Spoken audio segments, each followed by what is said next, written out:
Okay, thanks. Hello, everyone.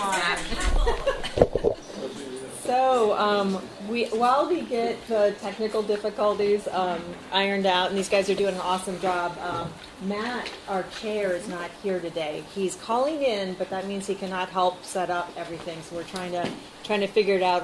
Whoa, that looks good. We're getting there. We're getting started. So we are going to start off. We're going to call the meeting to order, and we're going to start off in the spirit of the holidays with a little get to know you.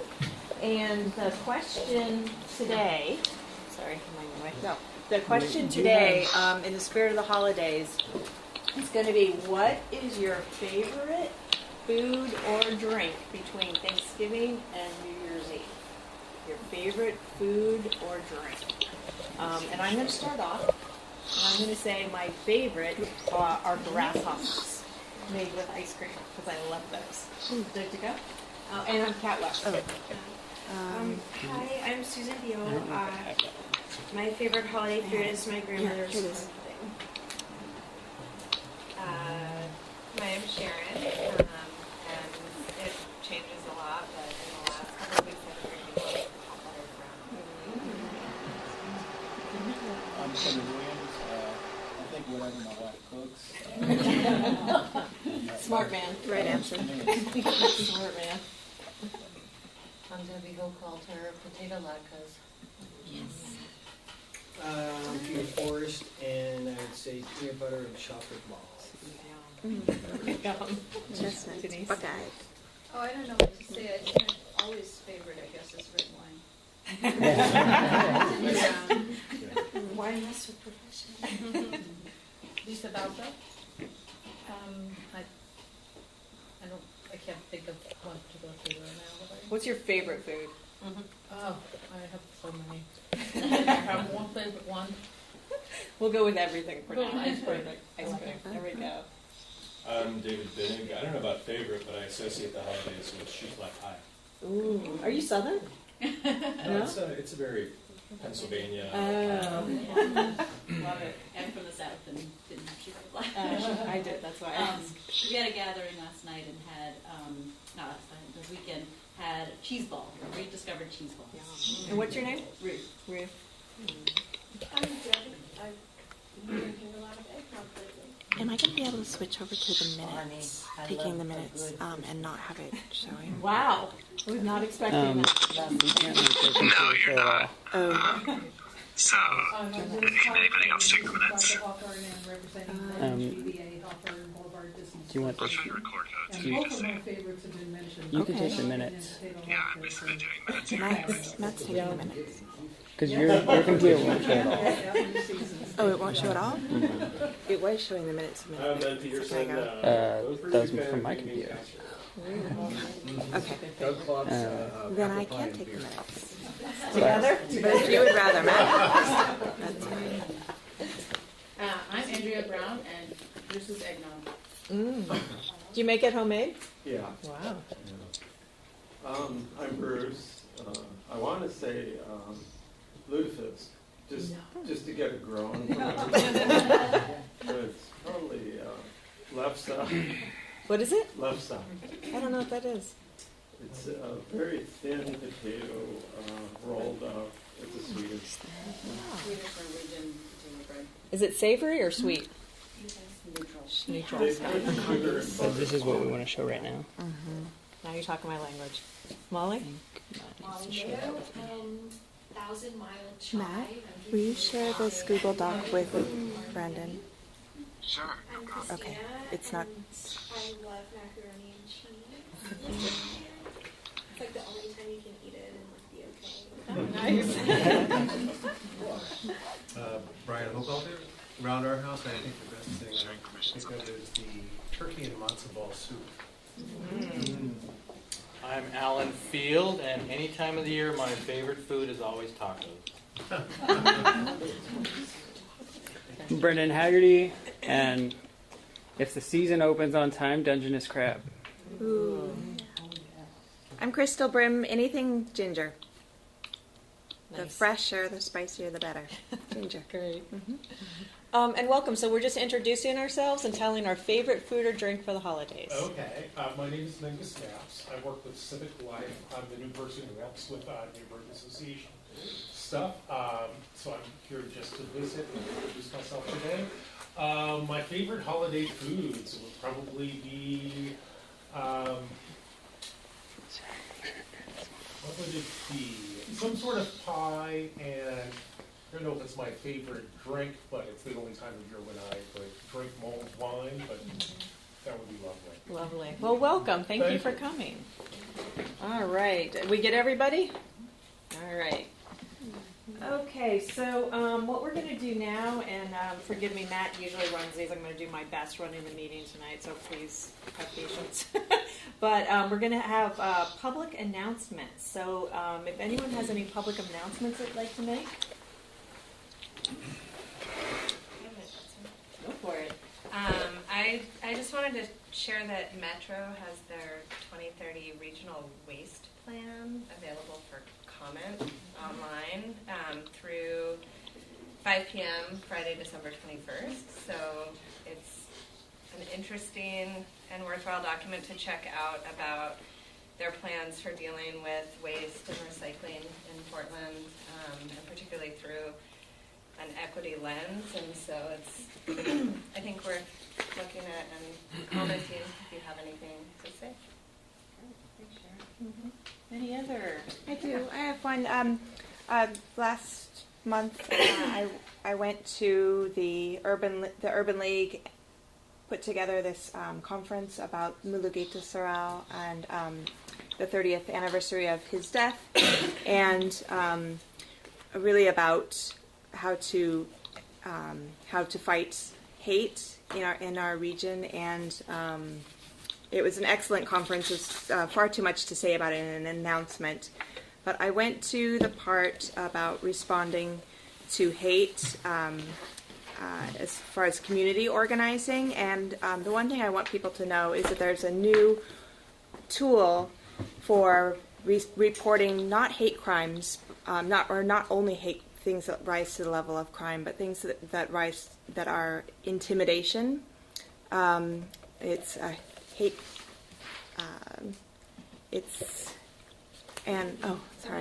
Incidences, or it doesn't have to be a crime. It can just be an event where hate was shown. Yeah, and that. I just had it up. I wanted to tell you where you could find it. Communitiesagainst.hate.org is hosts the tool, and we're doing what we can to publicize that new tool exists for. What else to say? Oh, also the 16 signpost caps were installed, and there was an opening ceremony for that at 31st and Pine. You'll see there's 16 signs around there. I encourage you to go and take a look at those. They show a picture of Mr. Sorrel and his name on one side in English and the other side in his Ethiopian language, and his birth and death date. And there were also banners downtown that were put up there. And the city declared 13th of November every year Mulugeta Sorrel Day, so he will be remembered that way. And the 30th anniversary of his death was put in the congressional record by Senator Wyden. Anything more to say about that, Molly, or anyone else who was there? And it's just a super meaningful partnership between Southeast Uplift and the current Center Planning that borders Laurelhurst and Sunnyside also. The Urban League was so appreciative that we as neighbors were open to having sign pops to commemorate a brutal act of hate. Yeah. They said it was really phenomenal that we just unflinchingly went forward, and part of that, is the support of you all and Crystal and everybody that just wanted to acknowledge this crime that happened and to help us build community and move forward together. So it was a super incredible partnership, and we're really happy to have your support, in particular, Crystal. And are you still doing your book group in a couple Yes, weeks? this coming Sunday at Southeast Uplift, we're reading the book that was written by a Southeast Portland neighbor. It's called 100 Little Hitlers, and it starts with the death of Mulugeta Sarau and really describes his life. But it's really about the rise of hate, racist hate groups in our region during that time, and so I invite you to come from 4 to 6 o'clock. And I also went to a meeting of Portland United Against Hate Coalition, and I noticed in looking on the website, the City of Portland website, the coalition members include several neighborhood associations. But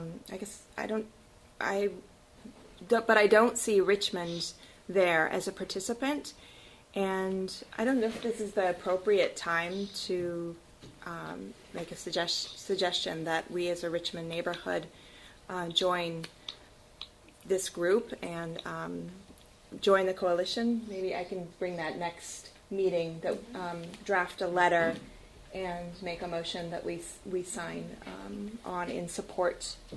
And there are a lot of resources here that, again, I can bring back in another meeting to talk more about. Yes, please, Bonnie. Crystal, could you say where the book club is? Yes, at Southeast Uplift.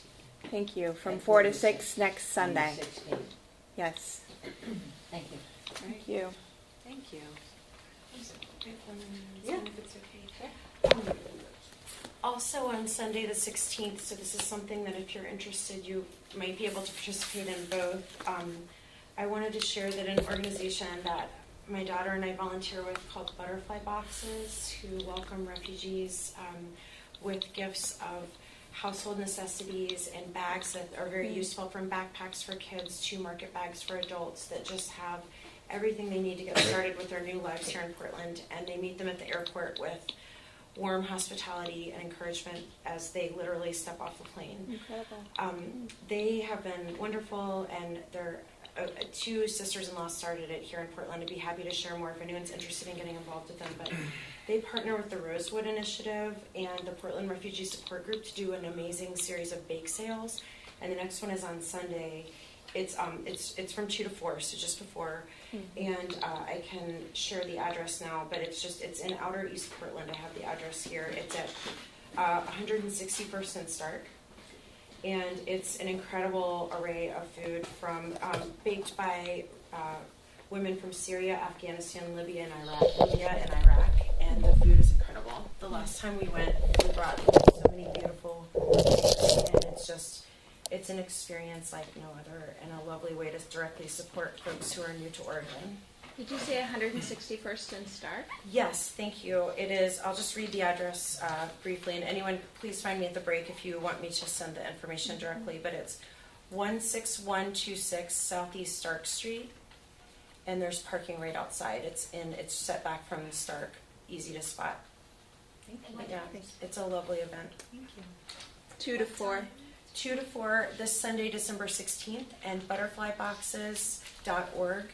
Butterflyboxespdx.org will always share their upcoming events, but this is about every 3 months or so. They've worked with other organizations to bring this opportunity to life, and it's just a really beautiful room.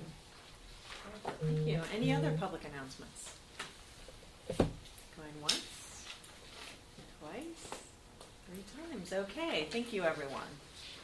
So next we have committee reports and neighborhood happenings.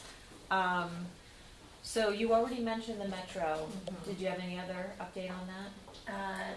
No, I can share more information with anybody later that wants it. But. Perfect. Thanks, Sharon. Any committee reports? Brian? I can report on Sewell.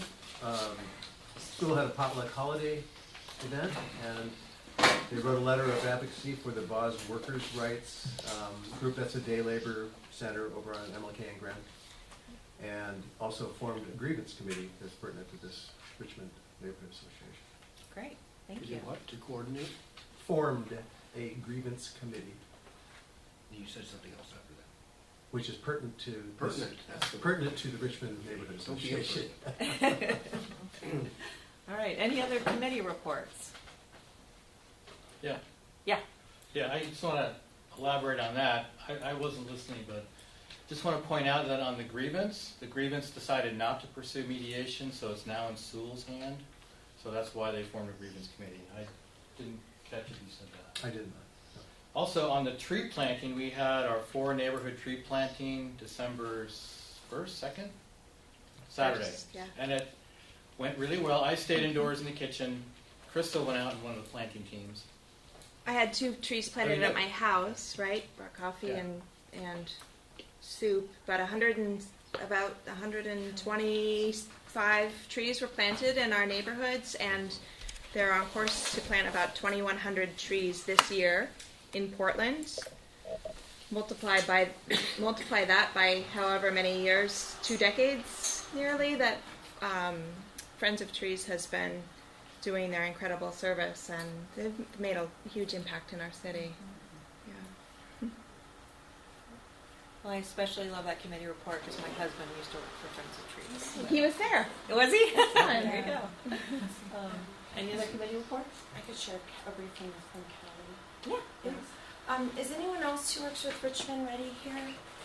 I would defer to you because I missed the last meeting, but I've been helping Callie Jones, who's a longtime former RNA board member, a longtime resident, and doing an amazing job sharing emergency preparedness resources and widening the path for neighbors.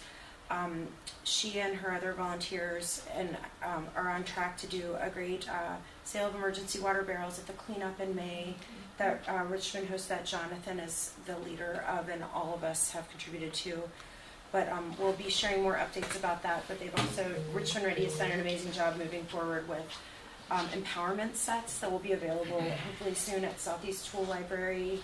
So you can check out sets of like laminated cards that show you and have the tools for storing water safely, and example, just Getting the food getting grade food hose. grade hoses, and you'll be able to borrow Fill and your food. complete sets to use and return, all free of charge.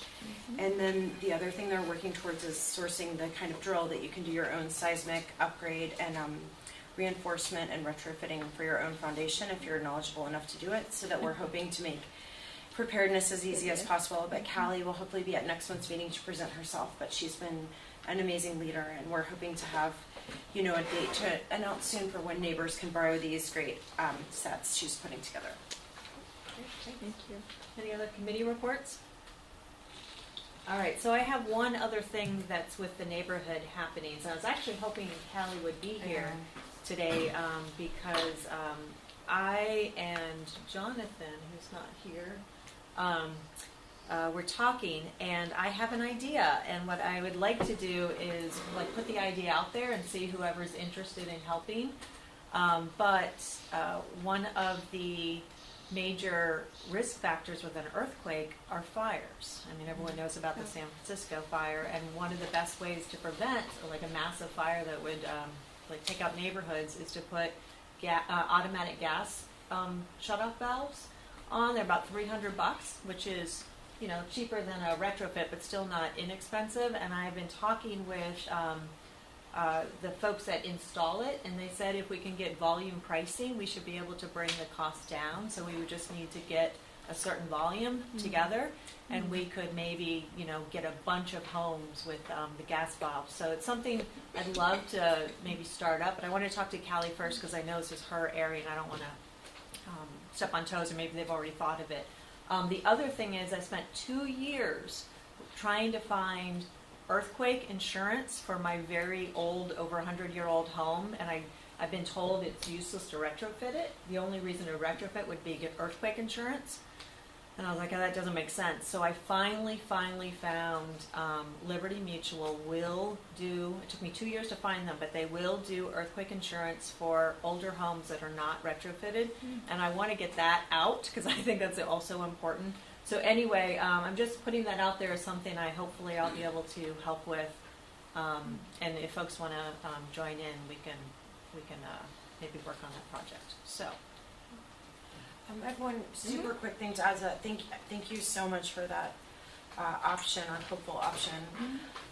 The last Richmond Ready meeting I was able to attend last month, we were able to meet with one of our Richmond Net team members, and she's also someone I knew through Girl Scouts, and we co-led a journey together a month earlier, and she's amazing. She's done the kind of she's training others, and she's very, very responsive, and she and Callie hope to kind of collaborate on moving forward on some real connections, because they're two kind of parallels and they're both doing amazing work, but it would be really nice to have more back and forth. Unfortunately, the Richmond Net team meets every month on this exact night, so they're not usually able to attend RNA, but I would love to, if anybody's interested in becoming more involved on any of these fronts, please speak to us at the break, and we'd love to connect with Callie and share more opportunities, because it's really like a prepared neighborhood and a prepared city takes all of us, and we deeply appreciate the chance to help widen the path if you're in the beginning stages, or if you have skills to share, we'd love that too. Yay. Okay. Anything else on committee reports or neighborhood happenings? We should probably have a committee report or something about the Southeast Athletic Board meeting, Division of Business Association, the Hawthorne Boulevard Business Association, and the neighborhood cleanup. I don't know if Jonathan's there or not. So Matt was suggesting some other committee reports. Jonathan is not here. Okay. We did talk about Sewell. Brian did that. Okay. Sorry, I missed that. Yeah, it's okay. What about the business association? Did anybody attend business associations, or are there any business associations? I did not, because I was at the conference from Muladita Saral, but were you at the business association meeting? Yes, I couldn't hear what he was saying. Oh, could you give us are there highlights that you'd like to share?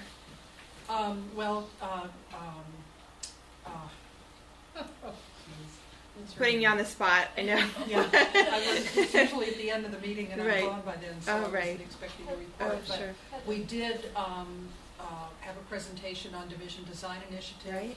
which was excellent. Obviously, we've been following it for quite some time, Right. but at the last meeting in November, there was a presentation, and we did, by Heather, and we did vote to contribute $1,000 out of our environmental fund, basically the old HACE group, or Sustainable Southeast. So we've contributed $1,000 into that, and they've actually identified 51 buildings along Hawthorne that are designated historical buildings, well worth saving, preserving, and integrating with the new buildings that are being designed in a better manner than has been done in the past. So we're kind of putting our money where our mouth is and really getting behind them, and are very excited to do it. Great. Thank you. Uh-huh. Is anyone here from the Division Clinton neighborhood? Business. Thank you. Business Association. All right. Okay. Was there anything else, Matt, that we missed? Yeah. So with the Division Clinton Business Association, I know they have some cool Christmas lights that they're doing. And if you go to their website, they've got a link to different businesses that are doing events from now until Christmas. Oh, So yeah. those could be pretty interesting. Okay. So what Matt said is the Division Clinton Business Association has an effort underway with business lights, and if you go to their website, different businesses are advertising their displays. Is that what I heard? That is correct. All right. Awesome. Okay. Yeah. One other little thing, I did talk to Moose at Sewell relative to the small grants program that we got notice of. And he said that grants don't fund individuals but nonprofits, NAs, community groups, groups of neighbors, and they're all welcome to apply, and they can apply directly to Sewell. They don't necessarily have to go through the NA. Okay. Awesome. Thank you, Brian. There's a training for that's happening in January. There was one that just passed, but there's another that's happening in January. I don't know the date. It's January 10th. January 10th. Do you happen to know the time, Christina? I think it's Okay, putting you on the spot. And if you can't attend that meeting, there are also resources online. There's an incredible amount of information online, including past trainings about how to apply on video online. Great. All right. anything else, Matt? Yeah. Oh yeah, I'm sorry. The neighborhood cleanup is coming up this May, and it's our main fundraiser event. Oh, Jonathan isn't here to talk about it.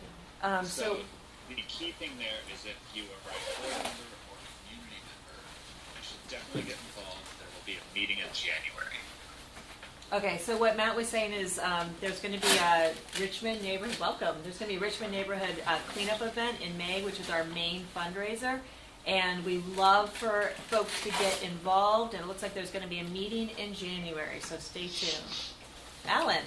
Yeah, I just want to point out on the small grants, we should point out the deadline to apply is, I think, February 1st.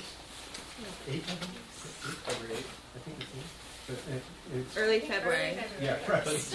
That just means for us to propose a project, we kind of need to vote on it in January then. So whoever Matt's sending the agenda, you should look forward and maybe in January decide on that. All right.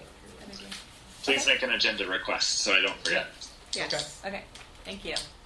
Well, welcome to the new folks. I think you guys have Peabot written all over you, am I right? Yeah, I thought so. So just, do you want to we're just going to pause for a second.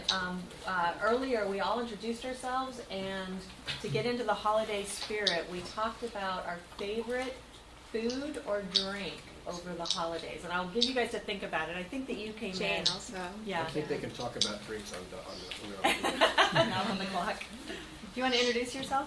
My name is Jane Swanson. I have lived in the neighborhood almost 24 years.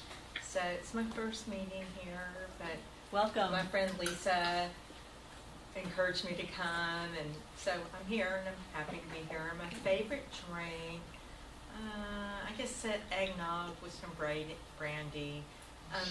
Food, I like everything. I can't be specific. Love it. Would you guys like to go? Sure. My name is Kristen Aldrin, and I'm new to parking operations at Peabot by about 3 weeks. Wow. And my favorite food is I'm combining the two. It's cream to mint brownies. Good job. And I'm Jay Rogers from Peabot with parking operations. And I guess my favorite food would be orange rolls. It's orange cinnamon rolls. Oh, nice. That smell in the morning. Getting up. Very, very. My name is Antonina Paz. I'm from Peabot, and my favorite food is pizza. Anytime. Anytime. All right. Thank you. Well, welcome. Welcome. Thank you. Yeah. Last meeting went significantly over the time, and I just wanted to ask if we could be prompted adjourning our meeting at 8:30. I know we got started a few minutes late. But so if anybody needs to leave at that time, they can do that. And of course, if people want to continue talking beyond that, that's my request, please. There we go. She's the timekeeper. I'll need to leave at that time. I guess I'll say that on my own behalf. All right. So what we're going to do, thank you for moving us along. We have can you put the agenda up a little bit? So what we're going to have next is we're going to have Kenya from Civic Life talk about good neighbor agreements. And basically, you have up to 15 minutes to regale us, and then we have up to 10 minutes afterwards to ask questions. All right. I'm just going to stay seated here if that's okay with everyone. We can see you. We're going to also read this tonight. So, good neighbor agreements, they come in so many different forms and fashion. They have many different purposes. While I'm talking about good neighbor agreements tonight is, recently, let's say summertime, a bunch of different neighborhood associations were coming to us for advice and also assistance in writing good neighbor agreements. So we started looking at the process and the history of good neighbor agreements within our bureau. And we found things that were alarming to us. We found that a lot of good neighbor agreements were like sole individuals writing agreements and having businesses sign good neighbor agreements. There wasn't much of a process. A lot of good neighbor agreements, the language that was used in good neighbor agreements was very harmful, very threatening. So we really, as our bureau, which was formerly Office of Neighborhood Involvement, as we switched to becoming the Office of Community and Civic Life, we also looked at our values and how we want to look at ourselves going forward. So we look at good neighbor agreements, and we just saw how some businesses, some individuals, they were targeted, through good neighbor agreements. So a bunch of us internally from multiple programs, whether it's crime prevention, livability, and I manage the livability program, which consists of the noise office, the liquor licensing program, and also the graffiti program. So we started looking at, how do we revamp this process? And one of the first things we thought about was, one, we don't need to write good neighbor agreements or help other neighborhood associations write good neighbor agreements. So we've requested through several different neighborhood associations to pull us out of good neighbor agreements, because there's so many different forms out there that it's really hard for us to maintain the expectations. And in a lot of situations, we don't even know what's been asked of us as a city and also as a bureau. So that being said, we thought, we can't just, opt out of this process, because, we want to promote small businesses. We want small businesses, particularly liquor establishments, to be good neighbors. We also want neighborhood associations and neighbors who live next to some of these establishments to also come to agreements, because we are a city, we're growing, there's some growing pains. Zoning is tricky. You can be in a situation where you didn't have a high-rise building or a bar or a restaurant in your backyard or front yard for 20 plus years, and then all of a sudden this thing happens and it completely changes the dynamic, changes the ambience, and all those things associated with density in your neighborhood. So what I want to do, I'll go through really brief for time, and really just, because a lot of people don't know what good neighbor agreements are. They hear the name, but they really don't know, what they are. So good neighbor agreements are agreements between neighbors, and they come in many forms. They can be reached through casual conversations, across a fence. They can happen in group settings, or they can be developed through a series of meetings and lead to a formal document. Each situation can call for a different process and a different set of goals. Good neighbor agreements, they've been used a lot recently with our homeless situation as far as transitional housing.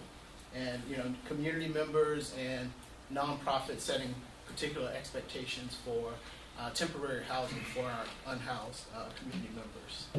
So whether they are cemented by handshake or by paper document, successful agreements between neighbors are built upon a valued relationship and mutual respect. Formal GNAs are often used to establish expectations of conduct between neighbors that are beyond those required by city code and regulations. They can also help to affirm a group's commitment to the welfare of the group or neighborhood and to actively engage in building community. When done well, GNAs can strengthen the relationship between neighbors and contribute to each party's sense of investment in the community. So, as I said, we've somewhat changed, our perspective on good neighbor agreements. Our role as the Office of Community and Civic Life, really we want to be there to provide information and additional resources that align with our values and our principles. We want to act as content experts for any relevant regulatory ordinances or internal processes at the city. We also want to share our holistic and experiential knowledge. And we also, like I said before, it's about regulating city code when appropriate. So the Bureau has no legal authority or willingness to force someone to go above and beyond what is required by code. Mm-hmm. Often some of these GNAs, that's what's in the language. regardless if it's not a legally binding agreement, they're written in contract legal form, and your average lay person just does not understand what that means or the expectations. So, some core elements of a great agreement process. So, open dialogue. We start to build relationships by reaching out and talking to each other.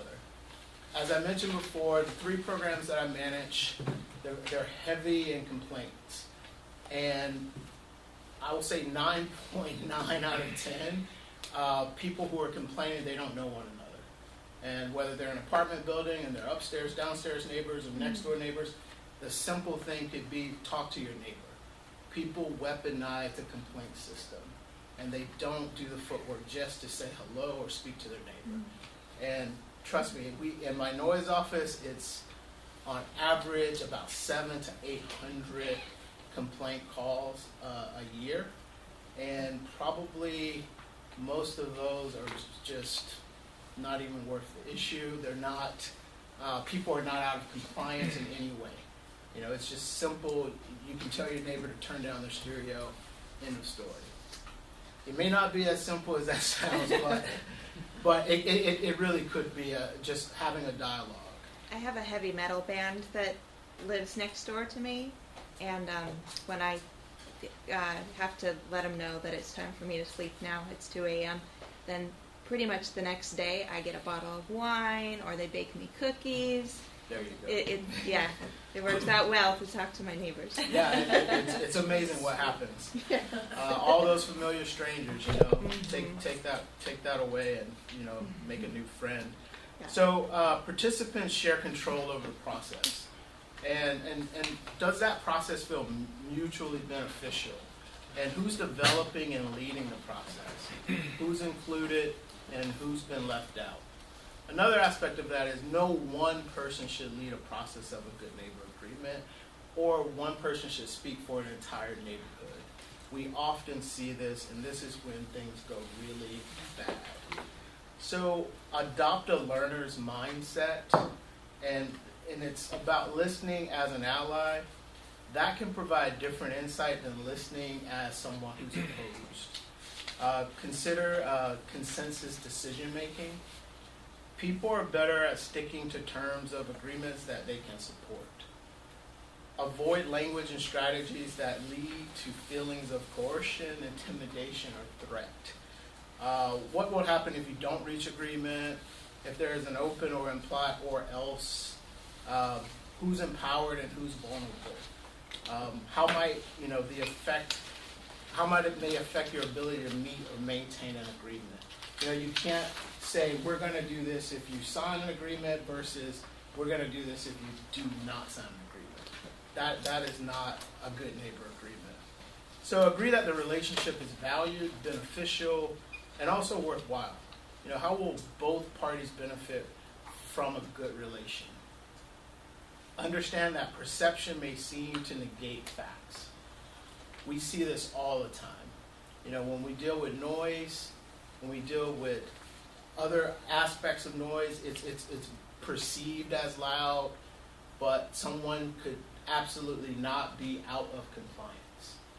So be specific when addressing concerns and making requests. Specific details can be helpful in identifying problems and finding solutions. Use direct, plain language. Avoid the contract, legal language in documents. Not everyone, English is not everyone's first language, first and foremost. So that's always an issue when, dominant culture or someone from a dominant culture creates this type of agreement and expect others to understand the agreement and sign an agreement. Use realistic expectations. Avoid setting each other up for failure. And focus on the present. Are the issues you're addressing still current, and have they been resolved? Be willing to trade things of value, and it doesn't have to be monetary value. It's using a business's space for a community meeting, having people who work at an establishment help with a community event, exchange and barter, the social capital that you have between you. Commitments are only made by those responsible for carrying them out. And often in good neighbor agreements, the city or different programs, they are included to do something. And this is without checking as far as the capacity of, city workers. So it's saying, this office will do this, or you will call this office and they would do that. You can't really speak for, city staff and what they're going to do in your agreements. Also agree to reliable and respectful communication. And finally, the goal is to find a solution that everyone can live with. So that, in a nutshell, is some tips, some best practices. We're currently working on a toolkit for every neighborhood association to come to a website. And if you're ever in the situation of developing or having to develop a good neighbor agreement, these tips and some other tips will be available for you to use. Thank you. All right, so we now have 10 minutes for question and answer. So I'd like to just give you New Season's Hawthorne perspective. And obviously we're a little bit different than a lot of other companies, bigger than some of the small stores and not as big as a Fred Meyer, Safeway, or one of those, but we really value good neighbor agreements, and every store that we've opened, as I understand it, since the beginning, and I've only been there 8 years, not the whole 18 or 19, but been there quite a long time. When the Hawthorne store opened, it was the end of 2010, and we have a good neighbor agreement with Richmond Neighborhood Association that was dated January 3rd of 2011. So obviously it took a little time to get everything worked out. And I arrived at that store about 4 months after that, so I wasn't a part of this process. They didn't have community coordinators yet at that point. But it is signed by the person who was the president of New Seasons at the time, the store manager, and the co-chairman of Richmond Neighborhood Association at the time. It's been very, very helpful for us, and a lot of the good things that you brought up that you like to see in either a good neighbor agreement or whatever would replace it if it goes that way, are incorporated in this document. But it's truly helped us a lot in working things out with everyone in not only the Richmond neighborhood, but Sunnyside is right across the street from us, and Tabor are not too far away either. I brought about 5 copies of our Good Neighbor Agreement from 2011. If anyone would like to see what is in it, I'd be glad to give out those copies. But it really has been helpful. Everybody comes in with a different perspective, and if there is a complaint about something, usually it's a traffic situation, a parking situation, shopping carts being left, those types of things. Occasionally a noise or a disturbance situation, but when we have something like a concert up on our roof, I know who to call at Richmond to talk about who I should contact, how far out we should go from the store, what the timing is, if what we've planned is appropriate. So I find it really good and really positive, and I know my counterparts at other New Seasons feel the same way. So that's our perspective. Okay, thank you. So isn't the Office of Livability's position then to endorse this process, provided you're not directly involved in it? The thing about it is we cannot dictate who can enter into what kind of agreement. I mean, that's the bottom line. I mean, 2 neighbors can have any kind of agreement they want to. So for me to say we're endorsing the agreement, that's a really broad statement. The process. But the statement is, like I say, you can enter into whatever agreement you want to as 2 neighbors, a neighbor and a business. That's something that, we really can't, handhold, as far as, what's to come out of that agreement. And I think in the past, under different leadership, there were a lot of different types of agreements, and there were a lot of different people who had different perspectives on the outcomes of those agreements. I think it would be safe to say that based on our current values, it's not something that is a one size that fits all. So it can get really, really tricky to, just put a broad endorsement of like, yes, we support good neighbor agreements. We support you building community with your neighbors. We support, you getting along. And I think that's a great starting place going forward.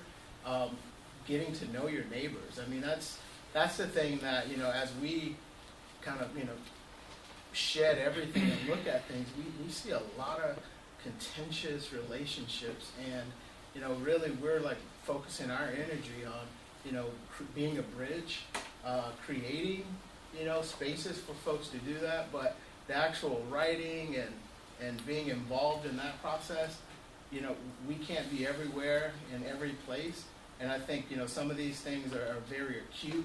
And it really is up to the two individuals who need to enter into an agreement.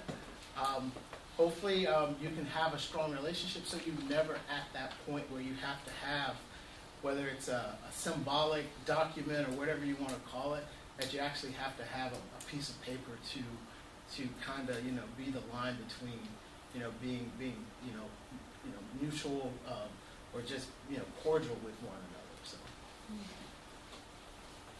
I just looked online, and PortlandOregon.gov has good neighbor agreements, community building tips for liquor licenses, community building tips for business owners, this sort of thing. So you have documentation here we can all refer to, and we're updating all that information with just current best practices. Some of the information's out of date. Like I said, we just went through a rebrand, and we're completely doing all of our information, all of our websites citywide. So, there's some time to build a healthy toolkit that the community can use. So are you also looking at neighborhood agreements that are working and trying to model your tips based on those in the field that are actually working and positive, such as what Liz demonstrated here? I think that's something that we do need to look at. But as far as there are some great examples out there that are working, but there are some terrible. No, I get that, examples. but you don't want to model the terrible. Right. And like I say, it's a lot of work, and it has been. As far as it hasn't been a consistent process of developing good neighbor agreements. In some situations, they're like one individual who's doing all the work, and you just don't know what the process is. In other examples, there are entire groups that are coming together. There are groups that have sought out mediation to help with the process. So developing a good neighbor agreement, it takes on many shapes and forms. Okay, well, I advise you to take home one of those copies and check it out. And I also advise anyone who's entering into a good neighbor agreement to do the same. Let's do two quick other questions. Yeah, so I've got another example on my block, about 10 neighbors, as well as the owner of 3 buildings, as well as one of the tenants in that building, have all jointly signed, along with the neighborhood association. And it's just been great. And it's a great document to have when new neighbors move into the neighborhood. We share it with them because it has phone numbers to call if this happens. This is a person who's willing to work with you on it. Just kind of lays out responsibilities on all sides. So again, like Liz's case, it's worked really, really well to improve some problems that we're encountering. And it's more than just 2 people. It's like 10 neighbors and 100 tenants. And so it's not just me picking up the phone. We do have resources there in the document, so I can pick up the phone now, right? Mm-hmm. But it's not just between 2 people, so it's so much more complicated than that. And having that document there is just so helpful. So if we need to renegotiate that, can we do that, or? Like I said, that's between you and the parties involved.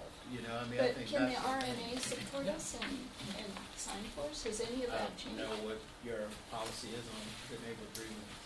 Okay, as far so as as long as we're not calling you. Is that right? Well, the RNA can continue to support. I wish I could get into legal details, but I really can't. But there are some good neighbor agreements out there that have the city in lawsuits. And for us, it's redirecting ourselves to say, how do we not insert ourselves in those. And like I say, there are some great examples of good neighbor agreements. Good neighbor agreements, like I said, they come in many forms.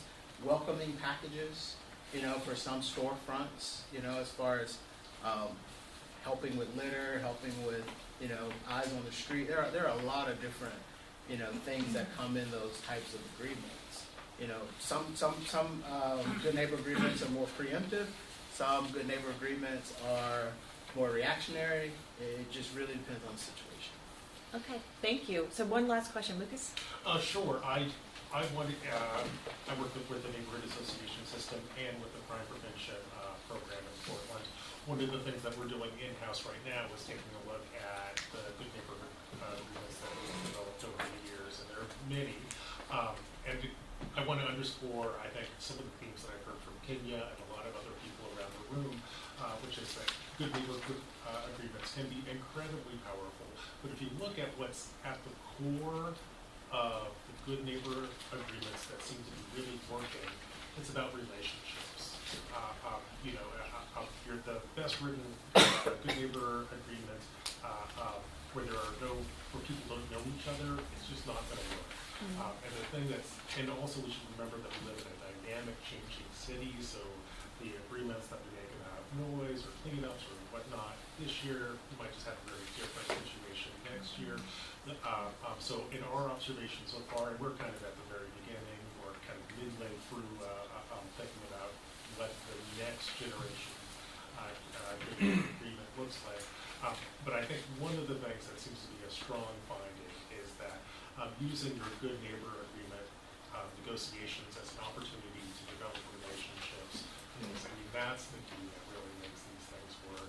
Get to know someone's name, get their email, get their phone numbers, and when something comes up that's slightly outside of your contract, you can just go send a text, say, it's a little bit loud tonight, guys, can you turn it down, or there's a lot of litter in front of your building, so it becomes dynamic, and so I think that's one of the things that I see quite powerfully, and I hope that we bring into the next generation of good neighborhood agreements. And it makes your neighborhood more fun. Thank you. All right. Kindness goes a long way. All right, so we are going to move along as we are way, way behind right now. One thing. I'm so sorry, we're way behind. This all relates to an item that was supposed to be in the agenda on good neighbor agreements.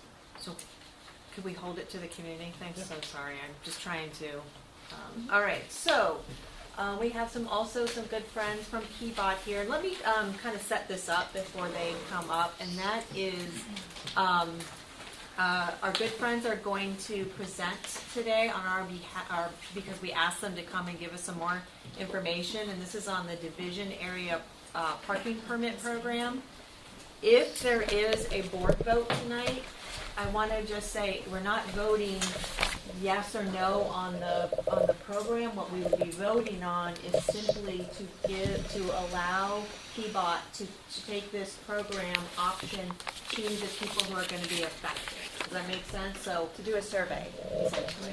Is that what it is? To ask the community what they want. That's it, a vote. So the community who are affected would be able to vote. So we're not voting it in yes or no. We would simply be voting on allowing the affected community to have their say. Does that make sense? All right. So, is that not right? It doesn't make sense. Because in the agenda didn't spell out to the community that we would be voting to start the process. This is just presentation. They're very different things. So the community got no notice that there might be a vote on this. So let me check in with Matt and Molly on this. Let me check in with Matt first. Matt, did you want us to take a vote tonight if we were able to? So here's the deal. Alan's trying to put me in a legalistic trap here. Anybody can make a motion. Anybody can make a motion about anything that they want. And I will not personally be making any motions. So this is something that I thought I had spelled out fairly clearly on the agenda, but I'm sorry that others disagree. But that definitely was on the table the entire time. All right, so hold up everyone. Can I ask, sorry,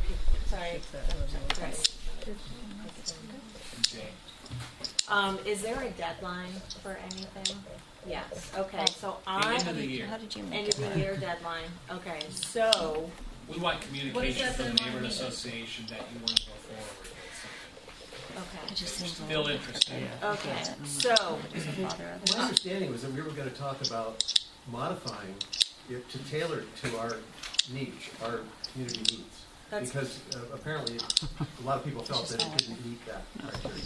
So I think that's a discussion we can have. So I may be doing this completely wrong, but I'm going to make a call. And because there is a deadline, I'm going to allow motions for a vote tonight on whether to put it forward. So What do you mean by put it forward? I am going to allow motions for a vote for the board. My understanding is that then PBOT can take the program to the affected committee so they can vote on it. Did I say that right? What we want to do is form a committee. We just want to know that you're still interested in the area parking permit program, and then we're going to form a committee and then work through the possible rules of the permit program. Okay, so can you help me understand what you need from us tonight? We're actually going to go over that Yeah. in the presentation. Perfect. If that makes sense. Got it. Yeah. I just ask something. Will the stakeholders who do live or reside or own a business in that area have the opportunity to, Both. Yes. but help shape in terms of like stakeholder advisory Exactly. council or anything else, because that's a concern a lot of people do I have. think if it's Yeah, going to be in thank this you. presentation. Just want We'll to turn it confirm over to that. Antonina. Thank you. Hi everybody. Just in case you didn't catch my name the first time, my name is Antonina. I work for PBOT and I helped facilitate this, and I recognize some of you guys from a little while ago. So essentially what I see my role as being is kind of providing an update of what happened after we balloted the neighborhood, and then letting you guys know what the next step is if you are interested, or if you're not interested, what we would be doing moving forward. And how this presentation is set up is I'm going to go through it. It's not very long. I think it's 11 slides. And then we can do a question and answer period at the end, or if you guys have any comments, any feedback, anything like that, we will go over all that. Okay, so before we start, I just wanted to provide some history on the parking permit program. So the parking permit program was founded in 1981. And the focus was commuter parking. So I don't know if you guys can see the map in the back. I apologize, it is a little bit small. All of our area parking permit programs kind of skirt the downtown meter district. And essentially the whole point of the program is to prevent people from coming into these neighborhoods, parking, and then walking, taking the bus, or biking downtown. So that's why these programs exist currently. And currently we have 17 programs. So has this program been successful? Of the 17 programs that we have, and mind you, these are just commuter-based programs, so far every single area parking permit program has the option of voting themselves in, and if it's not working, they can vote themselves out. So it's not like it's 100,000% permanent. So far of the 17 that we've established, nobody has completely canceled their permit, and only one has reduced the number of blocks in that area. And that was in Laird Hill, in the Laird Hill neighborhood. And the only reason we reduced the blocks in that program was because new people that were moving into the neighborhood were saying, I don't really notice a problem, so take my block out of the program. So of the 17, only one has reduced the number of blocks in the program. I wanted to touch on Zone M. I hope this map isn't overwhelming, but I wanted to post the map of our Zone M, which is the Northwest Portland District, because Northwest Portland has a commercial corridor in it, and a lot of our area parking permit programs are strictly residential. So the Northwest area is a little bit more closely aligned with what you have here, because you have a commercial corridor. And so I wanted to show you this map to kind of show you how unique the program is to the district that it serves. So in Northwest Portland, 23rd and 21st are predominantly commercial corridors. And everything in this area, I mean, there are some businesses throughout, but most of this area is residential.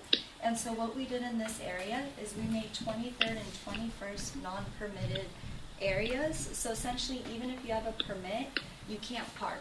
in this area so that it serves the customers of the businesses and promotes turnover. So I just wanted to show you this map to let you guys know that the programs are kind of unique to the areas that they serve, and for Northwest, where they have commercial corridors, we try to meet the needs of the businesses and the residents. And it's tricky because you know, you can't please both sides, and then with all the growth, all the influx in Portland, we're trying to manage demand to the best of our ability, and so it is a lot of trial and error. So in Northwest Portland, the Stakeholder Advisory Committee, they have the option to limit the number of permits available, and last year they decided to limit the number of permits available to buildings with more than 30 units. So what that meant is if your building has more than 30 units, only 60% of the units could get a parking permit. And this year they changed it up, and they said that any building that came online after 2013 was restricted to where only 60% of the building can get permits, and if the building came online after 2017, only 40% of the units in the building can get permits. So it's trial and error. They tried it last year and they wanted to reduce the permits by a little bit more, so they're trying something new, and so it's kind of how it works. The pilot program. So City Council approved PBOT's request for up to 2 new pilot programs, and these pilot programs are different from the traditional programs because they focus on commercial and residential growth. So as we were just talking about, Portland is growing like mad right now, and we're all trying to kind of keep up with it or stay ahead of it. And so these pilot programs will exist essentially to try to alleviate the demand on the neighborhood. So all those big buildings going up that don't have parking, or all the big businesses coming in, how do we meet everybody's needs, and how does parking play into that? And so the tools available, because this was for commercial and residential growth, were unique, and they aren't really offered to the traditional area parking permit programs. Those tools are the ability to limit the number of residential and business permits, which is like that example in Zone M, where if a building is this size, they're limited, or now if a building is this age, they're limited. The ability to charge a surcharge. If you charge a surcharge, then that surcharge is reinvested in the zone on transportation projects and programs. So how Northwest Portland is doing that is they're trying to increase transit service in the neighborhood. They're offering people the wallet, transportation wallet, and essentially that includes a $100 hop card, annual, Bike Town membership, and annual streetcar pass. And so if a resident has a permit, chooses to opt out of their permit, they get a free transportation wallet, or they could buy it for $100. So that's kind of what they're using their surcharge for. And then capping the total number of permits. We don't really have an example of this yet, but essentially what this means is, say in this district we decide we can't issue more than 6,000 permits. That does become an option all of a sudden, which is something that we've never had available to us. Okay, so why we're here. So your neighborhood association was one of 8 neighborhoods that applied for the pilot program. And then PBOT collected data and selected your neighborhood for the pilot based on occupancy rates. And I want to show you, it's not the map because the map is overwhelming and I wanted to keep it simple. So this is the area that we surveyed, and essentially we picked this area with Matt, and Matt I believe is here. We wanted to figure out during the busiest day of the week, the busiest time that day, what the occupancy rate was, how much of the street was occupied by a parked car. And so what we did one day, we counted every single parking stall within this radius, within this space, and then we selected, it was May 2nd from 5 p.m. to 8 p.m., and I can't remember if May 2nd was a Thursday or a Friday. But we selected that day, and for 3 hours we drove around the neighborhood and we counted the number of parked cars on every single block. And then we put all that data together, and the average occupancy rate in your area from 5 to 8 p.m. on the 2nd of May was 75%. So you guys are pretty parked up. I think it was a Wednesday. Is that a Wednesday the 2nd? Thank you. I meant to write that down and I didn't. Thank you. Do you have the heat map? I have it with me. I tried to print it, but our printer's a little bit funny right now. It wasn't 75% that entire area. The average. That was the average for the whole. That was the average overall, because each hour had a different rate, and then the average was 75. But we do have it, and it's on our website, and I'm trying to find that little hyperlink, but I can tell you how to get there. It's also linked on the RNA website via the notes and such. Perfect. Okay, so So after the data collection, PBOT hosted an open house. The neighborhood was balloted, and the ballot did not pass. You're talking about This is Hawthorne, right? Yeah. You're talking about Hawthorne, not Division. Yeah, Not- Hawthorne. not Division. But because that's what we were doing originally, right off the bat. That was the program that we were working with. We were doing a mix of Sunnyside, Richmond. So when we balloted the area, it did not pass. So what is next? So after we balloted the neighborhood, we realized that we needed to sit down with the chairs, because a lot of times what we were hearing at these open houses, where people are like, well, we don't have a problem, or, who is my neighborhood chair, or this or this or that. And so we realized that we needed to sit down and realize what the problem in the neighborhood was, and if we needed to tailor what we were going to do with that neighborhood without necessarily telling them the rules. Because originally, for the first year of the program, we made the decision at PBOT that we weren't going to allow neighborhoods to use the tools until they kind of established the ebb and flow of the neighborhood. Only after the first year of having a pilot program did we want to introduce the rules so that we could measure if it's working or not. And so we sat down with the chairs of the neighborhood associations, and we asked them what they thought we did wrong, what they thought we did right, and how it could be better moving forward if they want a second chance, if they're not interested at all. So Boise said they are still interested, but they don't want to do the pilot program. They want to pursue this thing called a parking management plan. It's a lot more labor intensive. So they don't want to do the pilot. They want to do the parking management plan. So we're going to be working with them on that. If Richmond is interested in the pilot, we would need a letter of interest by December 31st. And if Richmond is not interested in the pilot, PBOT will not move forward with Richmond at this time. Good. Okay, so if Richmond is interested in the pilot, we would, and we spoke with Matt, and Matt said that he felt that the rules should be established by the people in the neighborhood before we ballot the neighborhood, before we ask them to sign up for a pilot program or not. And so we worked with Matt, and Matt, you can chime in at any time, is we would form a stakeholder advisory committee first. And the stakeholder advisory committee would have representatives from the business association, from the neighborhood association, and members at large. Is what the process you're describing different than the parking management plan? Yeah, the parking management plan, I can go over in more detail with the parking. No, but you're talking about two different things, though. Yeah, and I'm just talking about what would be specific to this area. Mm-hmm. Okay, then that stakeholder advisory committee would establish rules for the parking program. And Matt, can you see the screen or not? Sadly, I can't. So Okay. I'm going to assume it's great.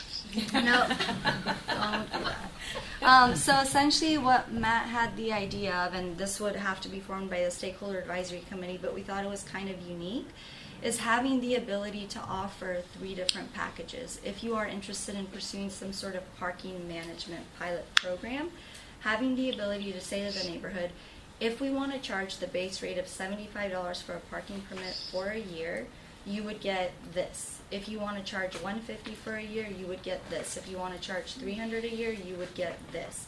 And we thought it was a unique idea, and if you guys wanted to pursue that, if the stakeholder advisory committee said that that's something that they're interested in, that would be an option. But essentially what I'm trying to say here is the stakeholder advisory committee would establish all of the rules for the area before the neighborhood is balloted. Yes? I was wondering if there's an option for residents in the neighborhood that the first permit is free, the second one you pay for. I think Well, that's a concern of right, and that actually came up a lot in the open house, because when you try to ask somebody to pay $75 a year for something that they get for free, imagine that. Like it just, nobody wants to do that. So right off the bat, you're going to lose about 30% of the people. And so what that $75 fee goes towards, though, is the administration and enforcement of the program. So for $75, we send out our parking enforcement personnel, and they check the neighborhood. They make sure that people are obeying, the rules, the parking time stays and all that stuff in the neighborhood. And it pays for administration, the cost of processing permits, the employee hours that go into it and all that stuff. So it's not like we can give out free permits. But what the stakeholder advisory committee could do, if it wanted some sort of workaround, is it could have a surcharge for some and then not for others if it chooses that some people can't afford a permit.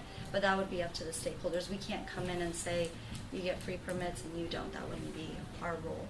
Yes. Yes, my understanding on the regs, on the existing program and the pilot program, is you only form the stakeholder advisory committee only after a vote of the residents passes with the 50% return and 60% Exactly. yeses. So you can't do a stakeholder advisory committee first and then send out ballots.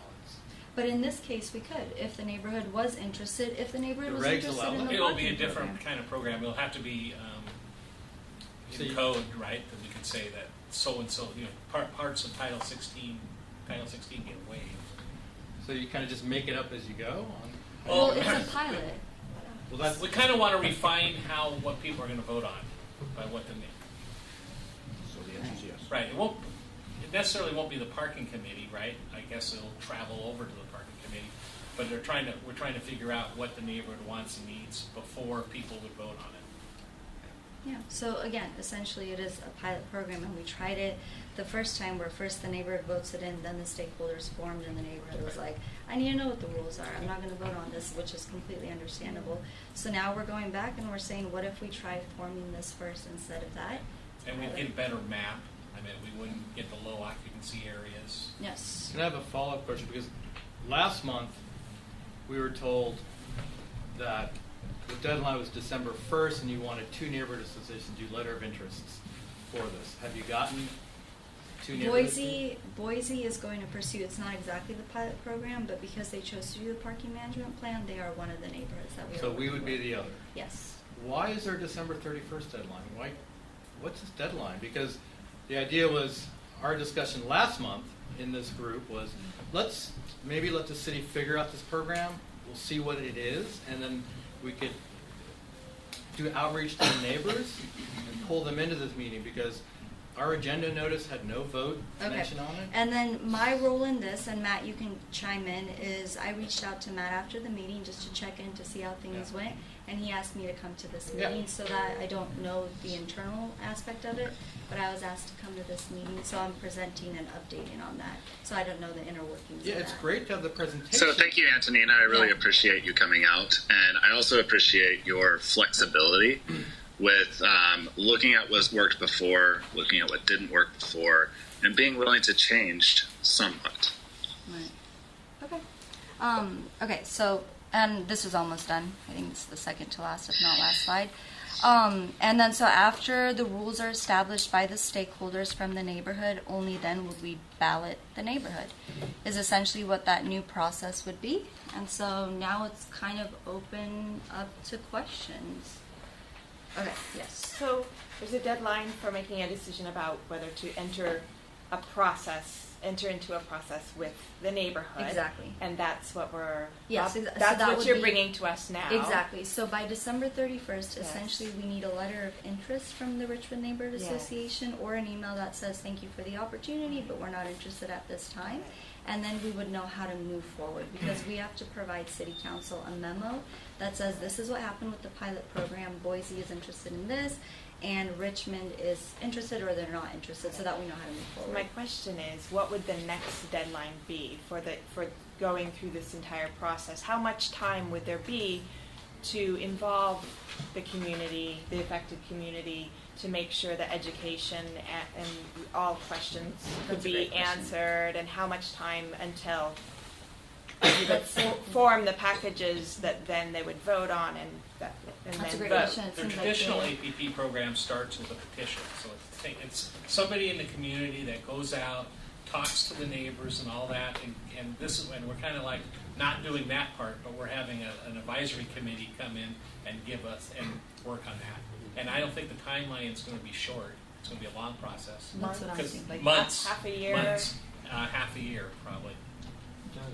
I mean, I put that figure out there just Yeah. very randomly. Yeah, but it's months away because you have to come up with the ideas and Right. we have to It's not do the outreach. And we don't It's like- have a hard it's flexible. deadline or Right. anything. like It's Yeah. flexible. And it's That's flexible. okay. Moving now. Because that would, we said at our last meeting that was very important to us. And that- it takes a long time Have to that form a time. stakeholder advisory committee Yeah. to see who's interested, who's applying, and all Got that it. stuff. So, as far as I know, and it seems like as far as any of us know, there's no hard deadline after that letter After of interest that. for how long it takes to form and all that. Are you guys going to be able to vote on a letter of interest? Do you have it in the time? Yeah, so Yes. we're Before getting you get there. questions. So what Okay. I'm gonna do is, just to do a time check, so for 10 minutes, we can do questions, and then, for the next 5 minutes, we're gonna have a board discussion after that, and hopefully a vote. Okay.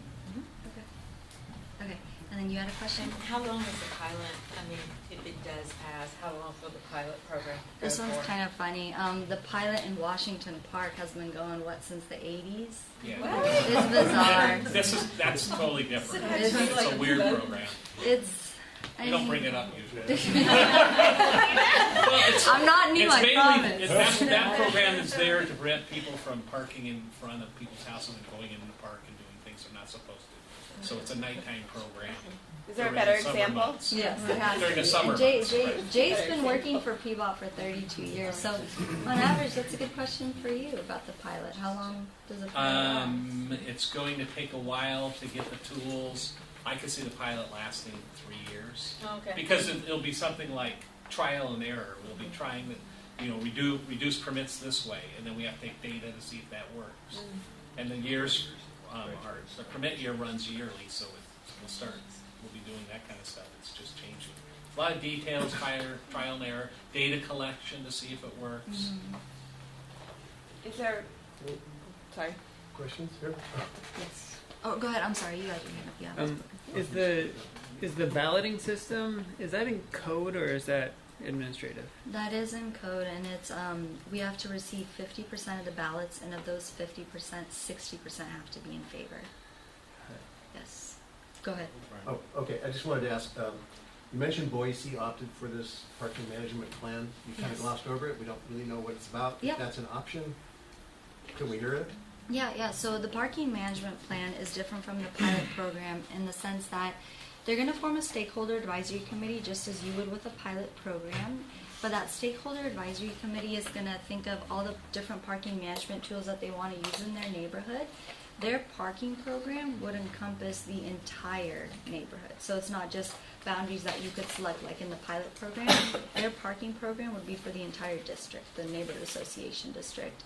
And that parking management manual would go to city council, and it would be up to council to approve it or deny it. And if council approves it, it would go into effect in the neighborhood. No neighborhood vote. Yeah, no neighborhood And to get vote. rid of the program, it would have to be city Council. councils. Okay, thanks. Right, so that's the biggest difference. Hold on, yep, go ahead.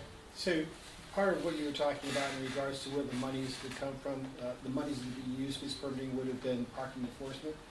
And unfortunately, I live on Clinton, and I and a number of us have dealt with this, but you can't call somebody after 5 o'clock.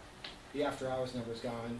You call the police, the non-emergency number, unless it's unless it's Urgency. an urgency, no one comes out any longer. So I'm really concerned about just enforcement and when in going forward with a permitting process when the enforcement is lacking currently. Why would I want to give you more to do less? In a Would sense. you like to speak to that, Jay? It is a challenge at night. There's swing shift. There's only 5 officers for the whole city, so it's tougher. I mean, they do respond to complaints. They're supposed to through police, not emergency. It's pretty much non-existent. Yeah. And so the difficulty there is to me, you're gaining monies for this process, but then you can't support it with enforcement if you're not going to have somebody coming out on a Thursday, Friday, Saturday, or Sunday night during the summertime after 7 o'clock and going to 9 o'clock to do enforcement of never mind just parking permits, but illegal parking. So that's my bone of contention. I mean, it's a challenge. I agree. There's 5 officers, and with an area parking permit program, you have to time the vehicle, so you have to come there once and then come back there again. So, I mean, It's an uphill battlefield Right. in regards to the way I look at it, because if you can't do what you're doing now correctly, then why would we want to go forward? And correct me if I'm wrong, but when an area parking permit program is established, that's when enforcement comes out because they have to enforce that area. right? It's But it's still They limited. like to go. They like It to go depends where on they the get enforcement tickets, too. hours in the neighborhood. So if the enforcement hours run until 8 o'clock, it should be getting enforced until 8 o'clock, right? And you can correct me because you know more about enforcement. And those would have to be expanded. If you were to have a committee to talk about it, you'd have to, those are things you'd have to deal with. Right. Right, exactly, Right. exactly. And you should, because there's a visitor limit, you should go past, like if it's busy till late, like you said, you should at least go to It's busy at 9, sometimes 10 o'clock at night. Right. Yeah. I believe he had his hand. So, how much of that 70? I thought my understanding was the $75 is covers administration and enforcement. Mhm. So, what isn't that going to give you a little more money to do more enforcement? Isn't that the concept here? It might be. I don't know what their staffing levels are like and what triggers the next officer getting hired. So I'm not sure how Okay, many. so the $75 might not include. It might what? Might not include that. Well, I don't know. No, I mean, what they do is they take everything, how much it costs to run the program, all the officer, and then they divide by how many permits. Okay. Would that cover like adequate signage about this? I mean, I think that. Yes. That's It's definitely signing is good. Yeah, that's part of the cost. We got that part. Yeah. I wanted to echo what Peter said, in that I feel like the Wednesday evening in May is not an adequate data collection in this area and close to Division. The weather makes a big difference, but the Thursday, Friday, Saturday, and Sunday nights he mentioned are when we see a huge overflow of cars from out of our neighborhood or tourists who are renting cars for a foodie vacation come out to restaurants. And Division doesn't have the daytime shopping of a Hawthorne Boulevard, for example. So I feel like our needs, I appreciate that you're looking at, our individual needs as a neighborhood, but if your data point, when the diverters were proposed for 32nd and Clinton, my neighbors and I tried very hard to come up with adequate infrastructure support because of the amount of traffic in the neighborhood. And Peabot's lens is generally a commuter lens, and they kept collecting data on a Tuesday for 24 hours. And we tried to emphasize that what we see as observers is this influx is a restaurant and tourism driven influx, and it's changed the neighborhood drastically, and the number of apartment units going in is huge. I want to take the rest of my time to just mention that our co-board member Lauren Scherer couldn't attend tonight, but I reached out to her and several other people who live near there just earlier today, hoping to make sure everyone knew this was being discussed, because it is a huge issue, and most for the people who live right there. But Lauren, who lives between Division and Clinton, shared that her biggest concern at the moment is dealing with the huge amount of construction worker parking that's in the neighborhood, because if you've seen Division between 28th and 30th, 32nd, and with 32nd to come, there's so much construction going on. So she has up to 6 construction trucks on her block blocking driveways, and the complete lack of enforcement that we've seen to date since the economy recovered essentially and our neighborhood changed completely is not heartening. So if there's real enforcement, that would make a huge difference to those of us who are dealing with this day in and day out, and particularly in the summer. Our quality of life drops like a rock because people are drunk. They don't care how they're parking. They don't care it's our neighborhood. I have 2 young children. My daughter almost got hit the other day. It's just not safe. And so I'd like to emphasize that just the people who are closest to it matter the most, in my opinion. And I love the approach with the advisory council, but I thank you for considering this approach that's more sophisticated than just applying a Hawthorne Boulevard or a commuter lens. Well, let me talk about enforcement. Enforcement's a product of how long the visitor limit is. The shorter the visitor limit is, the easier it is to enforce. The time and hours a day help, so we would work with the SAC on determining what's best to enforce. And we are moving towards a system that it will be license plate based, and it will have license plate recognition. So it'll be the scooters or cars driving through, taking the license plates down. There'll be virtual permits. So cars won't have permits. But they'll be driving through with the license plate reader, and they'll be able to be a lot more efficient. That's our goal. And essentially what happens when they scan a license plate is it tells them if they have a permit, if it's validly parked or not. And if they don't have a permit, then they know that vehicle can't be there more than 2 hours or 4 hours or whatever the stakeholders decide. So we're working on that. And I was told that we are out of questions. Sadly, we're out of time for questions. Okay, but you can email us. Yeah, and I have my business card. If anybody wants it, you're welcome to email me. I'll be in all week. So well, for voting on this, we should get the questions out. So we just don't have time. I'm so sorry. So would anybody on the board like to make a motion? It's not on the agenda. Would anybody on the board like to Yeah, make a that's motion? not Would anybody on the board like to make a motion? May I ask a very quick question? Is there any flexibility for December 31st deadline?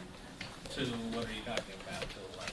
to get you an For an interview. adequate community discussion if people aren't feeling heard, we have the latter part of our, excuse me for continuing, but the latter part of our meeting tonight is meant to be a community forum that's very open, and we really look forward to hearing from the neighborhood, but this has just been a difficult process with missing last month because of the holiday. We had hoped to have the presentation then, and it's just, we really want to make sure that we're thoroughly hearing our... So you're talking January something, sometime? What happens if it doesn't get? Wait, hold what's on the other? hold on one second.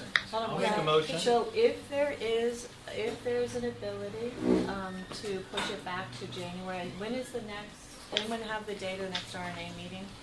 Well, February.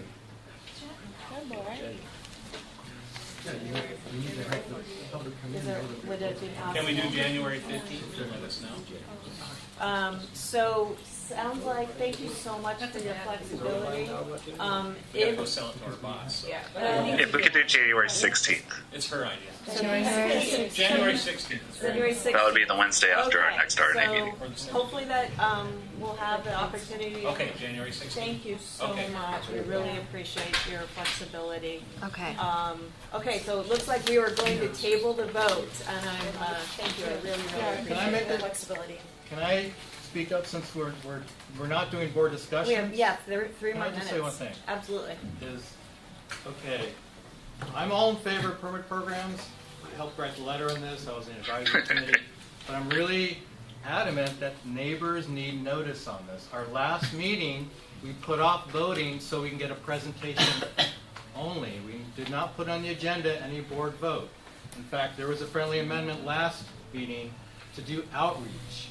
So the way we've done outreach in the past with Doug was really good. Is what we did is we flyered every house in the area. That's the kind of outreach we should do. We should flyer every house in this area. 5, 6 board members could do all that. We used to do 200 homes. So that's the kind of outreach we really should do. We should flyer every home in this area. That's kind of Cool, Al. outreach Let's and do bring it. them in. Let's get you working.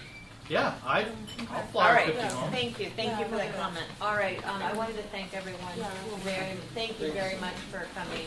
Hopefully we'll have a vote for you, January 16th. Okay, I'm gonna move us along, thank you. So the next agenda item is hopefully very quick. A board vote, approval of November meeting minutes. Do we make a motion on this? Is that right? Yeah, make would a someone like to make a motion? I move we approve the November meeting minutes with the edits that were in the Google Docs.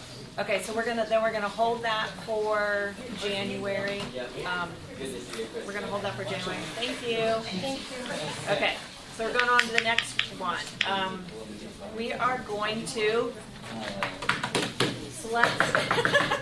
select a chair for the Land Use and Transportation Committee. Unleash some business cards. Thank you so Thanks very much. Appreciate it. Thank you.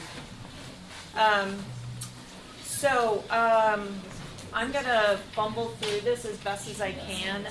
We do have a Land Use and Transportation Committee, but the chair who was originally elected resigned off of the board, so we now are, thank you so much. I'm so sorry, guys. I'm losing my marbles. Thank you. It's good to remember Thank you, that. everybody. It was a pleasure. Thank you. So our task now for the board is to elect a new chair/chairs. And I wanted to see if anyone in the room is interested in being a chair. Can you please raise your hand? Okay, so there's 3 folks who are interested. I would like to give each of you 1 minute. I'll be watching the clock. Just to talk about why you would like the position and maybe why you're qualified, if there's any qualifications. And then the board will vote. The good thing is anybody can be on the committee, right? And so even if you're not selected as a chair, we really do encourage you to be on the committee and everyone else. All right, so Sharon, as a board member. I was not really prepared to. Sorry. That's okay. I threw my name in the hat to be the land use chair. This this is a new area for me. I've been trying to learn as much as I can.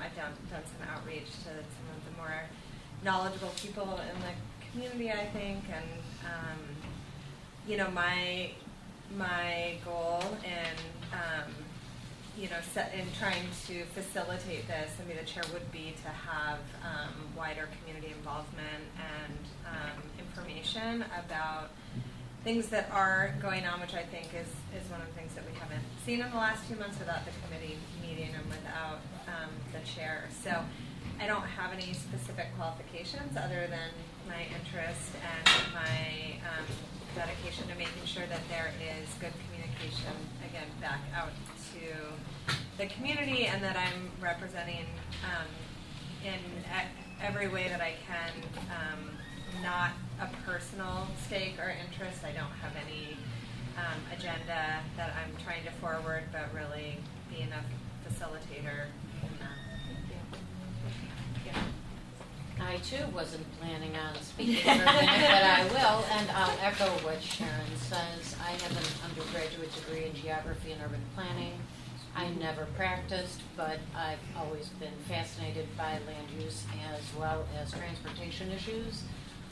One of my greatest interests as a geographer was people's interaction with their environment, and nothing is more critical than land use. And having experienced such intensive development in our area has put pressure on the land use processes and situations, as well as the transportation infrastructure, as well as everything else. So I've been really fascinated with this. I've been coming to RNA meetings forever and have seen it go through a lot of waves, shall we say. And so I'd just be interested. Sharon and I had talked about co-chairing and working together, and I think we would make a lovely co-chair group. Okay, great, thank you. Andrea. Hi everybody, I'm Andrea Brown. I'm a neighborhood resident. I also own a rental house in the neighborhood. And I do not have a background in urban planning of any sort. I'm a resident. I'm actually more interested in the transportation aspects of this committee. That has been something I've been active in lately, and I'm a Johnny come lately to that too. I'm sort of a newly converted transportation wonky wonk person. So I rely on other people giving me their wisdom and their advice regarding land use stuff. I'm very much a novice in that world. I find it interesting. I find it wonderful and terrifying what happens in a community that's changing as quickly as what we do. And sometimes I feel like I have a foot in each world. Like, we're restoring 2 100-year-old homes. That's of value to us. I also believe that we have to put newcomers in our city somewhere, and we have to make it as equitable as we can. And how that looks and how that works is, you know, an unfolding story.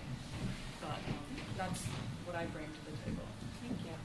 Well, you all sound lovely. I know. I'm wondering, is there anything that prevents tri-chairs? That's too much? Yeah. Okay. All right. I'll just throw it out there. Alan? Yeah, I just want to point out, we've had people sharing positions in the past. We had Doug and Karen was co-chairs of land use for a long time. You were. Co-chair seems reasonable, but 3. Oh, I agree. I don't remember that. Okay.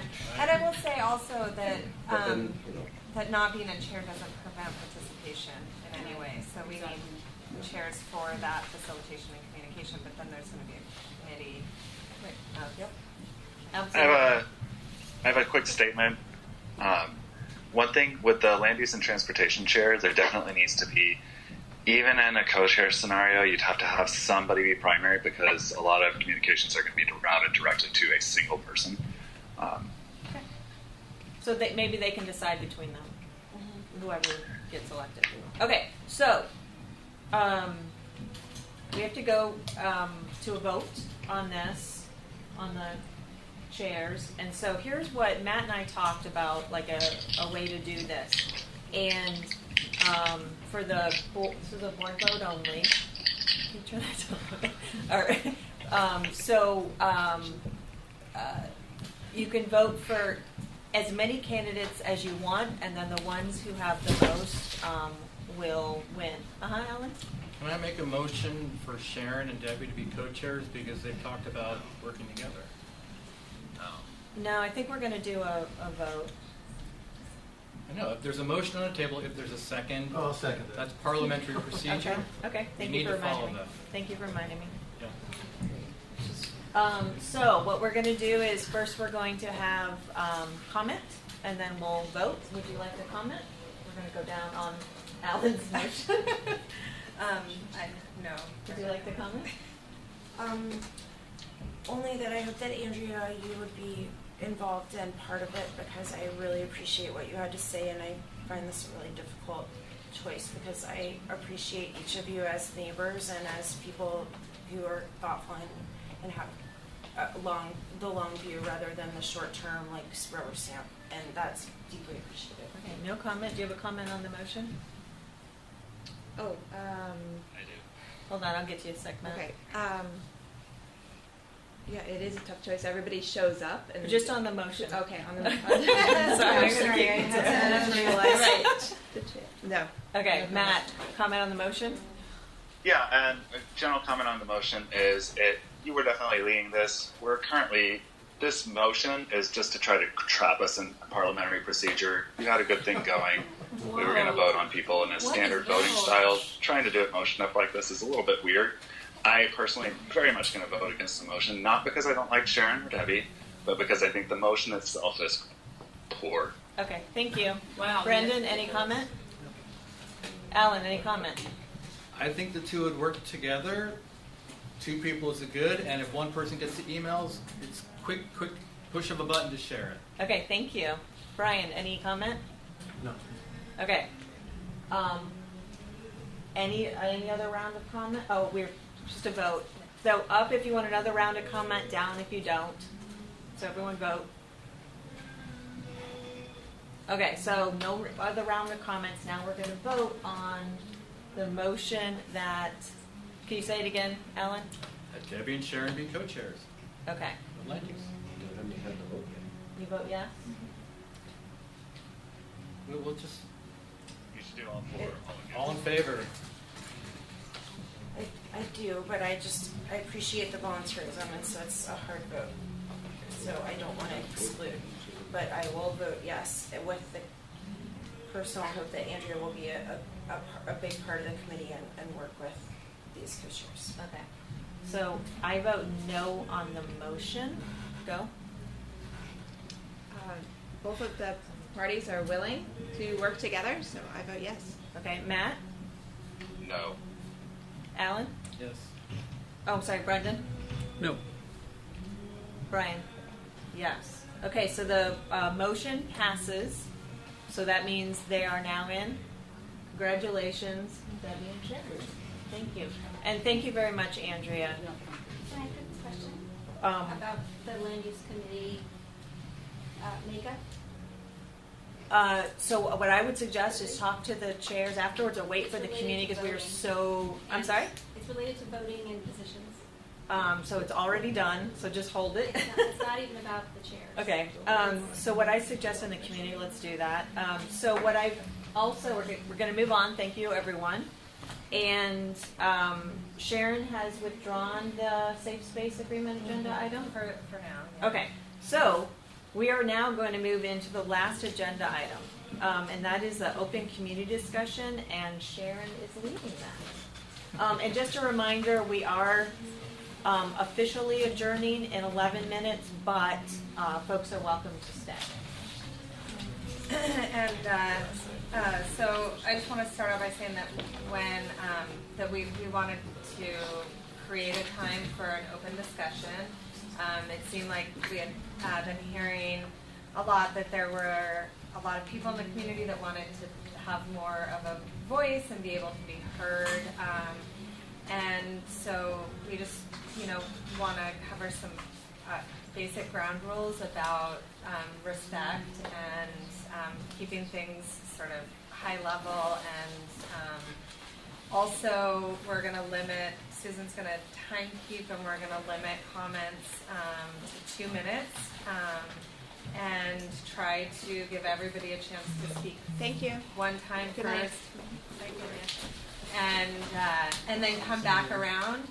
And I also, what we want to kind of really not direct this or drive this too much, but I will also say that my hope is that if we get too far in the weeds on a single topic, that we reserve the right to pull back and say, let's see if there's something else to touch on, so that we don't spend our entire time on a single issue, but really do make sure that anyone that has something to say has a chance to say it. What's the topic here? Just open. Anything About this. Any of, neighborhood, whatever the community wants to talk community, about. anything that you're about concerned with. anything, about the neighborhood, I don't know everyone's Sorry, names. Peter. Well, I think you had your hand up first. My name's Jane. I own two houses, one on 33rd and Stevens, another one on on Carruthers. It's part of the pilot program. There's,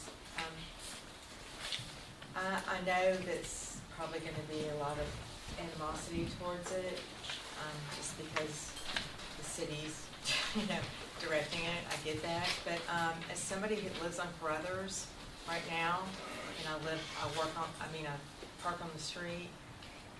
I'm a believer of doing. I don't think anybody's entitled, just because you own a house there, that you're entitled to park in front of your house, or that's just my feeling. It's like I'm all about, like, if I have to pay for it, I will. I know there's going to be problems, but with enforcement, other issues, but I say give it a try. Thank you. That's all. One thing I'd like to ask for, at the beginning of every meeting, that we have 5 minutes for agenda review. This is something we always did in the past for a number, for as long as I've been board. And it gave everybody a chance to look at the agenda and to give input into what was there. For instance, tonight, the board vote question would have come up right away. And also maybe the switching of the last two agenda items. But I just like that, to throw that out there, because I feel like that's a very important part for people who come to these meetings to be able to have input.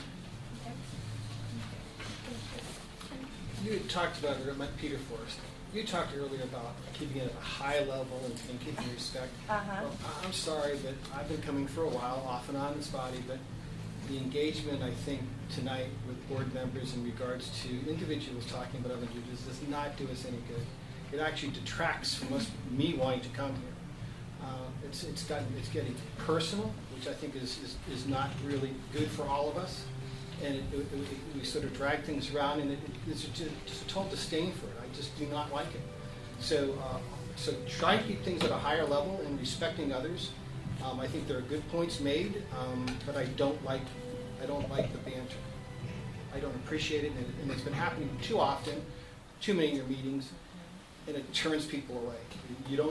People won't engage with this board if this continues. Can I just say something quickly about the handout? Sure. I just wanted to make sure we could stay high level, and to have good meeting norms. So I just wanted to share something that thought would help, I hope, in terms of, helping people feel heard and, avoiding finger pointing, that kind of thing. But some of the key issues that we've heard from the community over time, and some questions that we had heard in the past. Attached to that is a letter that I wrote to the board, which I did not share when we had our community discussion, because it was such a great night. I wanted to just let that sit. And then I've also attached another letter from Howard Jones, who's a former board member, and my letter is also signed by myself and another community resident, and then Bonnie Bray, who's a former board member. So I'm trying to bring in just some background on some suggestions that we hope could be helpful going forward. So there are some really big conversations that we would love to have about affordability and equity and inclusiveness, and so that we feel it has been kind of a culture perpetuated of divisiveness, and so we really want to move beyond that to heal our neighborhood. And so, the things that Bonnie mentioned about having a real agenda that has real time, some of these best practices are really important to the neighborhood to feel that they can participate. But also modeling the positive communication where we're not calling out people's names and attributing motives to them, I think would be really helpful. Choosing education over taking positions on issues, and actually taking the pulse of the community with a survey, and having some opportunities to tap some of the institutional memory that is around here would be really helpful, I think, in some of this, some of the trust that's been broken. Thanks, Heather. Can we take some notes so that they could be up on the screen so we can document the themes? There's a recording. Can we see it on the screen too? So I don't think so. There's an audio recording. Our AV person is in Texas, but so we're hollowing. Well, we rely on I'm him not for that. taker for tonight. I'm taking my own notes, but I'll jot some things down. But I think that is we have this. Yeah. Maybe we could transcribe the recording, put it. Send it Yeah, out to definitely. Yeah. There's So- an audio. And there's also minutes being taken. Yeah. There are yeah, absolutely, minutes are being Nice taken. to see it. So people Yeah, feel I'm it. sorry. Okay, I wanted to add one quick note which reiterates something Alan said earlier, is the benefits of the foot patrol. As a board member, I spent a lot of time out walking and delivering notices. That's how I met Yes, Susan. Yes, And letting thank you. people know when something was going to impact them on their block, and we all did that. And Doug was kind of, our main stalwart there. But I went to land use. yeah, well, but anyway, I mean, we did a lot of that, and I continued to do it after I wasn't on the board anymore. But now there aren't any notices to be delivered. So I would really, really encourage reigniting that when there's something in somebody's neighborhood to literally give them notice to let them know it's going to happen. You get a lot of people that way, who have a stake and vested interest in that. Just want to say that what, actually, on the land use cases, they're going to start putting signs on the site. That's right, So, but notices don't hurt. And that gives you guys and us, I mean, I'm willing to help out too, a chance to talk to people and tell them, what's going on, how Chance to to stop, do yeah, this. uneven steps. We meet new people. It's a really nice way to do it. Andrea, Is I'm going after that. Is the RNA, like, we get emails from the RNA when there's a meeting with the agenda, and I think that would be a really effective tool. I mean, I'm one of the people that reads my emails. I realize that's not everybody, but announcements like that for the neighborhood, a discussion about the parking program. So anybody that walks through the store, generally, if they want to receive those emails, they sign up for that. And I know that doesn't cover the entire neighborhood. It's certainly not everybody. But I think that's a pretty good tool. And then you have the agenda. You can look at, and they've been pretty good about putting that on there. So I think in addition to flyers and that sort of thing, electronic communication is most, I think the most efficient way to communicate with more people at once. And that's my opinion. Yeah, to reiterate Heather, I wish our agendas had time, estimated time, so we know when people are going over. And Denise's point, I would like us to go back to the Doug Klotz regime of every time there's a proposed vote on a certain area, we would flyer 2 blocks in every direction. And me and Karen and Doug would flyer 200 homes. We had, for 9 buildings that went up in 2 years, we had every developer from those 9 buildings come to a meeting. It was a great way to educate the public. There are now 9 new buildings going up on Division, and I don't think we've had any developers come except to like 1 or 2 or 3 to a land use meeting. So I really wish we could get back to giving notices and connecting with our neighbors and bring them in that way. Not that we have to vote on it. Good night, Christina. Thank you. All right, so really quickly, I'm just going to officially adjourn the meeting. So this is the official end of the meeting. So if folks, let's just pause for 30 seconds. So if folks want to gather their stuff and leave, they're more than welcome to.